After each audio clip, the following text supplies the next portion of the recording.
الحمد لله رب العالمين وبه أستعين وأشهد أن لا إله إلا الله وحده لا شريك له وأشهد أن محمدا عبده ورسوله صلى الله عليه وعلى آله وصحبه وسلم تسليما كثيرا. أما بعد، قال شيخ الإسلام محمد بن عبد الوهاب رحمه الله في كتاب التوحيد: باب قول الله تعالى: وعلى الله فتوكلوا إن كنتم مؤمنين، وقوله: إنما المؤمنون الذين إذا ذكر الله وجلت قلوبهم، وقوله: يا أيها النبي حسبك الله ومن اتبعك من المؤمنين،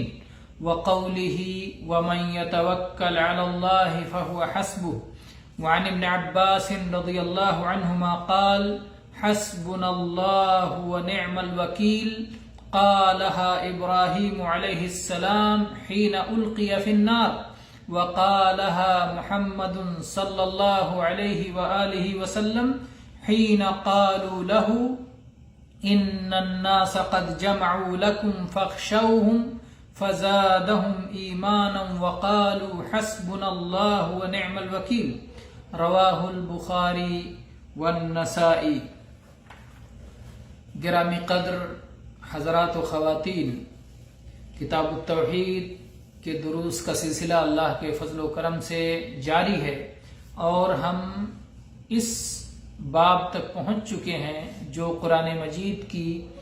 ایک آیت پر ہی باب رکھا گیا ہے، یعنی ترجمۃ الباب اس کا قرآن کریم کی آیت ہے، جس میں اللہ تعالیٰ کا یہ فرمان ہے: وَعَلَى اللَّهِ فَتَوَكَّلُوا إِن كُنتُم مُؤْمِنِينَ، اور اللہ ہی پر توکل کرو اگر تم ایمان والے ہو. اگر تم ایمان والے ہو تو اللہ ہی پر توکل کرو، اللہ کے سوا کسی اور پر توکل اور بھروسہ اور اعتماد نہ کرو. تمہارا توکل اللہ ہی پر ہونا چاہیے، کیونکہ توکل یہ قلبی عمل ہے اور عبادت ہے، اور ہر طرح کی عبادات کا حقدار صرف اللہ رب العالمین ہے. اس لیے اپنے تمام امور کو اسی کو تفویض کرو، اسی کے سپرد کرو، اسی کے حوالے کرو اور اسی پر مکمل بھروسہ رکھو. یہ توحید ہے اور توحید کا اور ایمان کا تقاضا ہے. یہ اصل میں آیت موسیٰ علیہ السلام کے واقعے میں ہے کہ جب موسیٰ علیہ السلام نے اپنی قوم کے لوگوں کو حکم دیا کہ اس بستی میں داخل ہو جاؤ، تو ان لوگوں نے کہا کہ اس بستی میں تو بڑے ظالم لوگ ہیں اور ہم اس میں نہیں جائیں گے. وہ ڈر گئے، گھبرا گئے، اور انہوں نے ان کا مقابلہ کرنے کے لیے ہمت نہیں باندھی، بلکہ خوف سے وہ پیچھے بھاگنا چاہتے تھے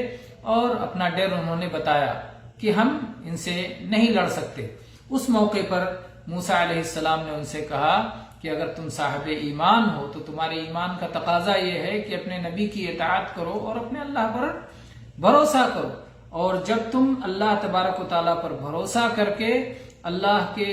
نبی کے حکم کی تعمیل کرو گے تو اللہ کی مدد آئے گی. تو تم اللہ کا خوف کرو، اللہ سے ڈرو اور اللہ پر بھروسہ کرو، اور اس طرح سے اللہ تعالیٰ اپنا وعدہ پورا فرمائے گا اور تمہیں اچھے انجام، تمہارے سامنے اچھا انجام ہوگا. تو اس آیت میں اللہ تعالیٰ نے جو ہے موسیٰ علیہ السلام کی زبانی ان کی قوم سے کہا تھا کہ اللہ ہی پر توکل کرو اگر تم صاحب ایمان ہو. اس سے معلوم ہوتا ہے کہ اللہ پر توکل کرنا فرض ہے اور اللہ پر توکل کرنا عبادت ہے، اور کوئی بھی عبادت دوسرے کے لیے کرنا شرک ہے. لہذا اللہ کے سوا دوسرے پر توکل کرنا یہ شرک میں آئے گا، اور جب ظاہر بات ہے کہ توحید ختم ہوگی تو ایمان ختم ہو جائے گا. جو شرک ایمان کو مٹا دیتا ہے، شرک اور ایمان ایک ساتھ نہیں رہ سکتے. اس لیے اگر کوئی شخص اللہ پر توکل نہیں کرتا بلکہ کسی اور پر توکل کرتا ہے تو اس کا ایمان ختم ہو جاتا ہے، کیونکہ توکل جو کہ عبادت ہے اس نے غیر اللہ کے لیے وہ عبادت پھیر دی. اس کے بعد میں اگلی آیت جو شیخ الاسلام نے ذکر کی ہے سورہ انفال کی آیت نمبر 2 ہے. اللہ تعالیٰ نے فرمایا انما المؤمنون الذین اذا ذکر اللہ وجلت قلوبہم وَإِذَا تُلِيَتْ عَلَيْهِمْ آيَاتُهُ زَادَتْهُمْ إِيمَانًا وَعَلَى رَبِّهِمْ يَتَوَكَّلُونَ۔ حقیقی ایمان والے، سچے ایمان والے، کامل ایمان والے وہ لوگ ہیں کہ جب اللہ کا ذکر کیا جاتا ہے، اللہ کو یاد کیا جاتا ہے،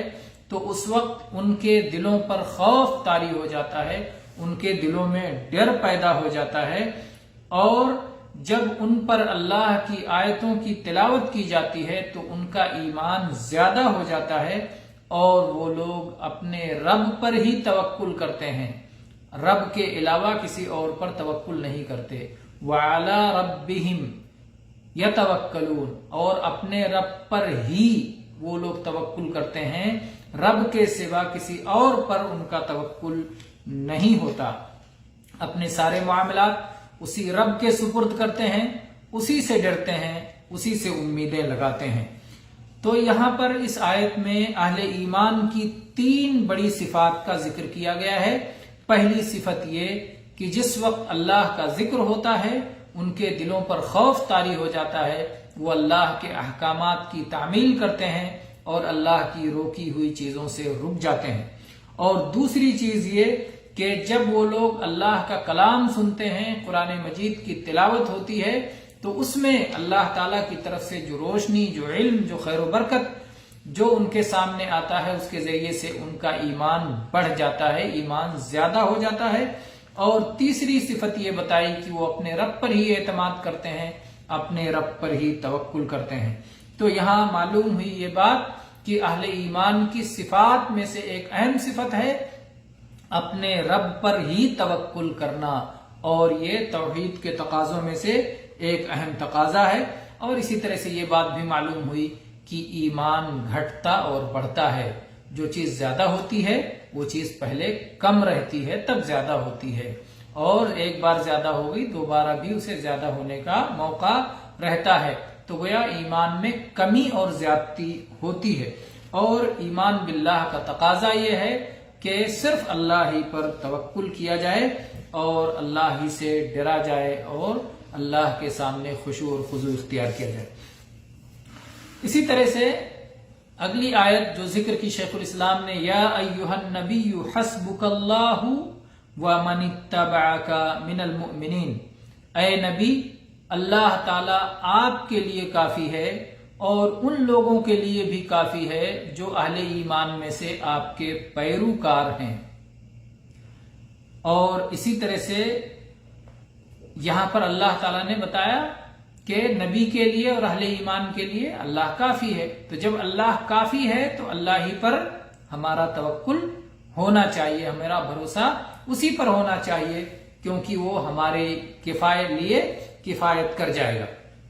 اور اگلی آیت میں فرمایا وَمَن يَتَوَكَّلْ عَلَى اللَّهِ فَهُوَ حَسْبُهُ، جو شخص اللہ پر توکل کرتا ہے تو اللہ تعالیٰ اس کے لیے کافی ہو جاتا ہے، جیسا کہ پچھلی آیت میں یہ بتایا کہ اللہ تعالیٰ نبی کے لیے اور اہل ایمان کے لیے کافی ہے۔ بعض لوگ یہاں گڑبڑ کرتے ہیں ترجمہ میں، حسبک اللہ ومن اتبعک من المؤمنین، کہتے ہیں آپ کے لیے اللہ کافی ہے اور ایمان لانے والے آپ کے لیے کافی ہیں۔ تو یہ غلط ہے، یہ صحیح نہیں ہے۔ صحیح یہ ہے کہ اہل ایمان کے لیے بھی اللہ کافی ہے اور آپ کے لیے بھی اللہ کافی ہے، یہ صحیح چیز ہے۔ تو بہرحال اللہ تعالیٰ نے فرمایا وَمَن يَتَوَكَّلْ عَلَى اللَّهِ فَهُوَ حَسْبُهُ، جو لوگ اللہ تعالیٰ ہی پر توکل کرتے ہیں، اسی پر بھروسہ کرتے ہیں، تو اللہ تعالیٰ ان کے لیے کافی ہو جاتا ہے، پھر انہیں اللہ کے سوا کسی اور کی کوئی ضرورت نہیں رہتی، کیونکہ اللہ تعالیٰ کا یہ فیصلہ ہے کہ جیسا عمل ہوگا ویسی جزا ہوگی۔ اگر ان کا عمل یہ ہے کہ وہ اللہ ہی پر توکل اور بھروسہ کرتے ہیں تو ان کے لیے جزا یہ ہے کہ اللہ تعالیٰ ان کے لیے کافی ہو جاتا ہے، ان کی تمام دینی اور دنیاوی ضروریات کی اپنے ذریعے سے تکمیل فرماتا ہے، اور پھر کسی دشمن کو ان کے بارے میں کسی قسم کی کوئی لالچ باقی نہیں رہتی کہ اللہ پر بھروسہ کرنے والا کبھی کسی سے خوف نہیں کھاتا۔ اس کے بعد میں سب سے آخر میں شیخ الاسلام نے حدیث ذکر کی جو صحیح بخاری اور اسی طرح سنن نسائی کی روایت ہے. صحیح بخاری میں 4563 نمبر پر یہ حدیث ہے. عبداللہ ابن عباس رضی اللہ عنہما کی فرماتے ہیں کہ حسبنا اللہ و نعم الوکیل، یہ کلمہ حسبنا اللہ ہمارے لیے اللہ ہی کافی ہے، وہ نعم الوکیل اور وہ بہترین کارساز ہے اور وہ سب سے اچھا بگڑی بنانے والا، کام بنانے والا ہے. تو یہ کلمہ اللہ کی توحید کا اعلان، اللہ کے کافی ہونے کا اعلان، اس کلمہ کو ابراہیم علیہ السلام نے اس وقت کہا تھا جب انہیں آگ میں ڈالا گیا تھا، اور محمد صلی اللہ علیہ وسلم نے اس وقت کہا تھا جب یہ حالت ہوئی تھی جس کا قرآن پاک میں اللہ تعالیٰ نے ذکر کیا ہے، ان الناس قد جمعوا لكم فاخشوهم فزادهم ایمانا وقالوا حسبنا اللہ ونعم الوکیل، کہ لوگ تمہارے لیے اکٹھا ہو رہے ہیں اور تمہارے خلاف جنگ کے لیے لشکر اکٹھا کر رہے ہیں، ان سے ڈر جاؤ. تو ایسے موقع پر اہل ایمان کا ایمان اور زیادہ ہو گیا اور بڑھ گیا، اور ان لوگوں نے کہا حسبنا اللہ ونعم الوکیل، اللہ ہی ہمارے لیے کافی ہے اور اللہ سب سے اچھی بگڑی بنانے والا ہے اور اللہ سب سے اچھا کارساز ہے اور سب سے اچھا کام بنانے والا ہے. تو یہ اس موقع پر، ان دونوں مواقع پر، ایک بار جب ابراہیم علیہ السلام پریشانی میں پھنس گئے، ایک بار جب محمد صلی اللہ علیہ وسلم، یہ دونوں اولو العزم انبیاء جو اللہ کے خلیل ہیں، انہوں نے اس موقع پر اس کلمہ توحید کو، اللہ تعالیٰ کے کافی ہونے کا اعلان کیا اس موقع پر، اور اللہ کافی ہو گیا. چنانچہ جب ابراہیم علیہ السلام کو ان کی قوم نے آگ میں ڈال دیا اور اس موقع پر ابراہیم علیہ السلام نے کہا حسبنا اللہ ونعم الوکیل، اللہ تعالیٰ نے ڈائریکٹ آگ کو حکم دیا یا نار کونی بردم و سلاما علی ابراہیم، اے آگ ٹھنڈی ہو جا، سلامتی والی ہو جا میرے بندے ابراہیم پر. تو اس طرح سے ابراہیم علیہ السلام نے جب حسبنا اللہ ونعم الوکیل کی دعا پڑھی، اللہ کے کافی ہونے کا اور اس کے کارساز ہونے کا اعلان کیا، اللہ کی مدد آئی. اسی طرح سے جب سارے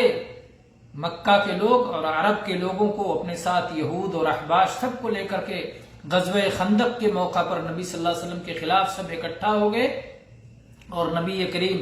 صلی اللہ علیہ وسلم نے خندق کھود کر کے مدینہ کے باہر، تاکہ وہ مدینہ کے اندر نہ آ سکیں، اپنی اور صحابہ کرام کی حفاظت کا انتظام کیا اور بھروسہ اللہ پہ کیا. اور اس وقت نبی صلی اللہ علیہ وسلم اور آپ کے صحابہ نے کہا حسبنا اللہ ونعم الوکیل، ہمارے لیے اللہ ہی کافی ہے اور وہ بہترین کارساز ہے. اس موقع پر اللہ تعالیٰ نے اپنے نبی کی اور صحابہ کرام کی مدد فرمائی اور تیز و تند آندھی بھیج دی، جس کی وجہ سے ان کے خیمے اکھڑ گئے، ان کے جانور رسیاں توڑا کے بھاگ گئے، ان کے دلوں میں رعب چھا گیا اور وہ شکست خوردہ ہو کر کے مدینہ چھوڑ کر کے واپس ہوئے. کچھ نہ مسلمانوں کا کچھ نہ بگاڑ سکے، اور جنگ کے بغیر، کسی بھی قسم کی جنگ کے بغیر ہی مسلمان اس مصیبت سے باہر نکل آئے. تو اللہ تعالیٰ کی مدد آ گئی. اللہ تعالیٰ نے قرآن پاک میں ذکر کیا ہے کہ جب انہوں نے حسبنا اللہ ونعم الوکیل زبان سے کہا اور دل میں یہ عقیدہ رکھا کہ ہمارے لیے اللہ ہی کافی ہے اور اللہ کے ساتھ اور کسی کی ضرورت نہیں ہے اور وہی ہمارا سب سے اچھا کارساز ہے، تو فانقلبوا بنعمت من اللہ وفضل لم یمسسہم سوء، اللہ کی نعمت اور اللہ کا فضل انہیں حاصل ہو گیا اور انہیں کسی قسم کی تکلیف اور ضرر نہیں پہنچی. تو یہاں بھی اس کلمے کی اہمیت، حسبنا اللہ ونعم الوکیل، اس کلمے کی اور اللہ پر توکل اور اللہ پر اعتماد کی اہمیت ظاہر ہوتی ہے کہ جب آدمی چاہے جتنی مصیبت میں پھنس جائے، اللہ ہی پر بھروسہ کرتا ہے تو اللہ تعالیٰ کی مدد آتی ہے. اور مصیبتوں میں ہمیں یہ کلمہ زیادہ سے زیادہ پڑھنا چاہیے، حسبنا اللہ ونعم الوکیل. لیکن کتنے دکھ اور افسوس کی بات ہے کہ بہت سارے لوگ جو کلمہ پڑھتے ہیں لا الہ الا اللہ محمد رسول اللہ اور اپنے ایمان والا ہونے کا ذکر کرتے ہیں، اپنے آپ کے صاحب ایمان ہونے کا دعویٰ کرتے ہیں اور اپنے آپ کو مسلمان کہتے ہیں، اس کے باوجود ان کے بھروسے ایروں غیروں پہ ہوتے ہیں۔ اللہ پر بھروسہ ہونے کے بجائے کبھی کسی درگاہ پر، کبھی کسی مردے پر اور کبھی کسی زندہ پر اور مختلف جگہوں پر وہ بھروسہ رکھتے ہیں۔ وہ اللہ جو اس ساری کائنات کا مالک اور جو سب سے بڑی طاقت والا اور سب سے بڑا ہے اور سب سے بڑی علم و قدرت والا ہے، سب سے بڑی قدرت اس کی اور سب سے زیادہ علم اس کا، وہ اللہ حی و قیوم، اس کو چھوڑ کر کے لوگ ادھر اور ادھر توکل کرتے ہیں اور اس کی وجہ سے کبھی بھی وہ کامیاب نہیں ہوتے بلکہ ہمیشہ مصیبتوں میں مبتلا رہتے ہیں۔ تو بہرحال ہمیں توحید کو سمجھنا چاہیے اور اللہ ہی پر بھروسہ کرنا چاہیے اور ہمیں ہمیشہ کہنا چاہیے کہ اللہ ہی ہمارے لیے کافی ہے۔ حسبنا اللہ ونعم الوکیل، حسبنا اللہ ونعم الوکیل۔ وآخر دعوانا ان الحمد للہ رب العالمین وصلی اللہ علی نبینا وسلم۔